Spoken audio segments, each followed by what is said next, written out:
One of those who have made strong suggestions on how to tackle Boko Haram insurgents is the chairman of the National Human Rights Commission, Professor Chidi Odin Kalu. Now, Professor Kalu's opinion is that Nigeria needs steadfast leadership, skilled security agencies and international cooperation to tackle the security menace head-on.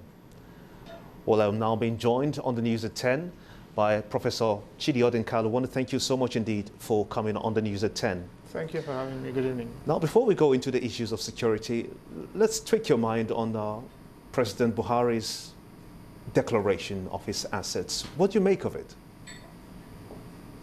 Well, asset declaration is a requirement of law.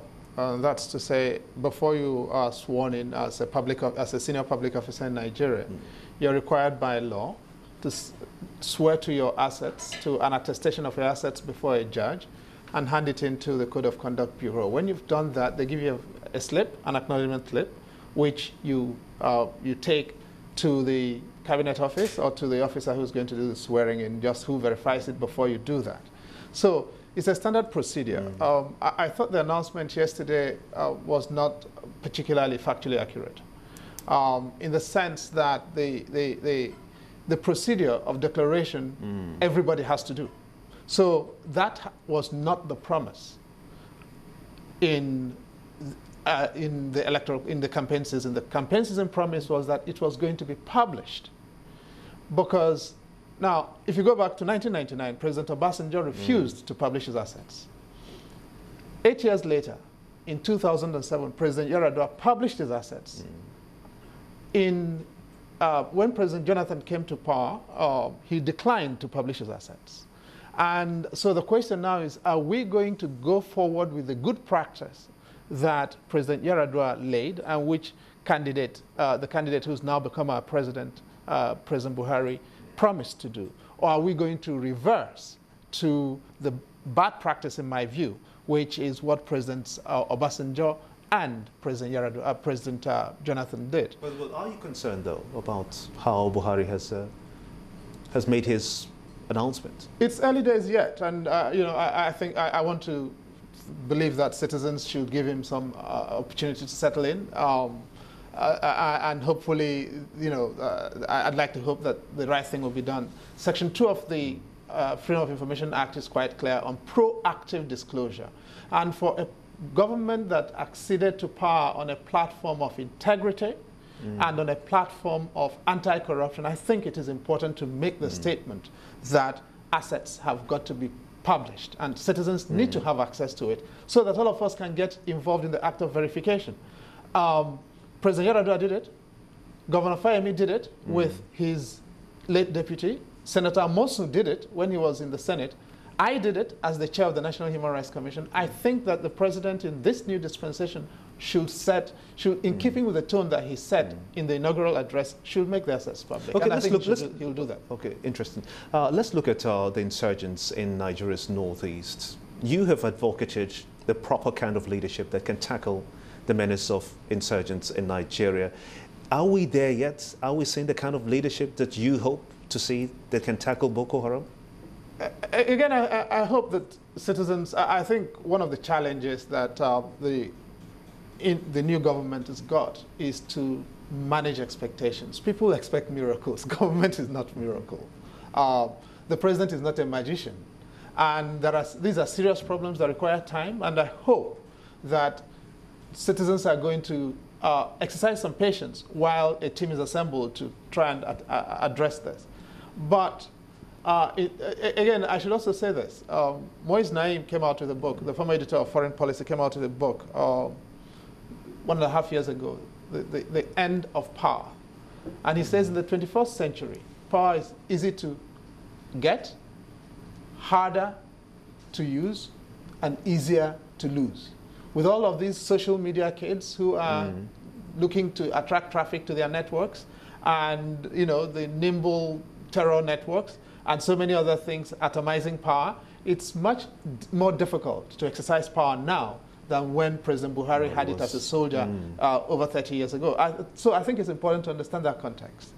The biggest allies we need in fighting the menace of Boko Haram are our closest neighbors. and the communities in which this is taking place. That's Cameroon, it's Chad, it's Niger, and Nigeria, of course. And of course our people here. That means that we cannot afford to alienate our people, the communities that host this menace, nor can we afford to alienate our neighbors. This thing is not going to be fixed in Paris. It's not going to be fixed in London or in Brussels or in New York. It is going to be fixed here with our people in the region and in our country. And I think that's the first thing. The biggest error we made, in my view, was to alienate the communities.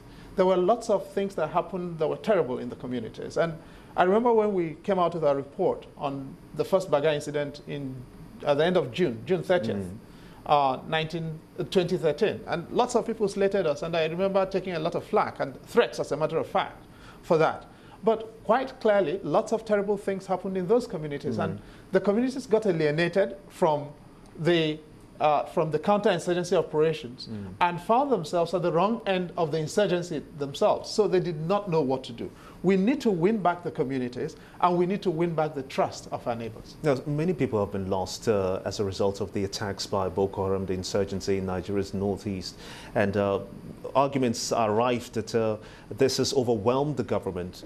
Is this a time that perhaps we'll be making a little more progress? Just 2 days ago, I mean, the government is just 2 days anyway, we had attacks in Yobe and in Borno. Does this worry you? Now, obviously, it worries me that any time that a Nigerian gets killed in circumstances in which we could prevent. And you know, we've lost a lot of people. We've lost over 11,000 people in the lifetime of this insurgency over the past 5 years, and we're still losing people.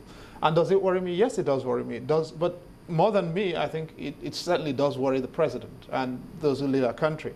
And we've got to wish them well in doing that and be able to offer constructive ideas in how to get by this. But I like the announcement that he made on the inauguration, that's the president, in saying the command center is going to be relocated to Maiduguri. I think that's what lots of people were looking for.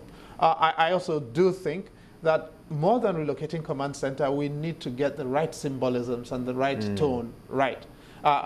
For instance, when the young kids were killed in Federal Government College, Buniyadi, last year, we carried on as if nothing wrong had happened, nothing serious had happened. Those kids were in the custody of the federal government. They were not just in any school, okay? They were not in the community college. They were not in any, they were in a federal government college.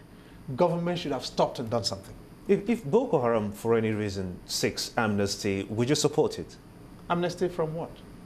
Just as amnesty as we have given to the Niger Delta militants, so surrender your weapons, come out clean, as we saw with Umar Musa Yar'Adua, what he did for the Niger Delta. If Boko Haram in Nigeria's northeast were to seek amnesty now, would you support it? Now, you know, in 2011, the Goodluck Jonathan administration set up a Blue Ribbon Committee to review the situation in the northeast. It was chaired by a senior career foreign service officer, Ambassador Gaji Galtimari. And they delivered a report towards the end of 2011, which had a lot of wisdom to it. And the report recognized that this crisis ultimately will have to be negotiated and will have to be ended in some form of dialogue. And that's the way every conflict is ended in the world. But it also said before you do that, you've got to be in a strong position as the Nigerian state. You don't negotiate from a weak position. You don't offer amnesty because you're weak. Because when you do that, you lose your authority to protect your people. I want to thank you so much indeed, Professor Chidi Odin Kalu, the, of course, from the Human Rights Commission. I want to thank you so much indeed for your time and your thoughts. And still ahead on the news at 10.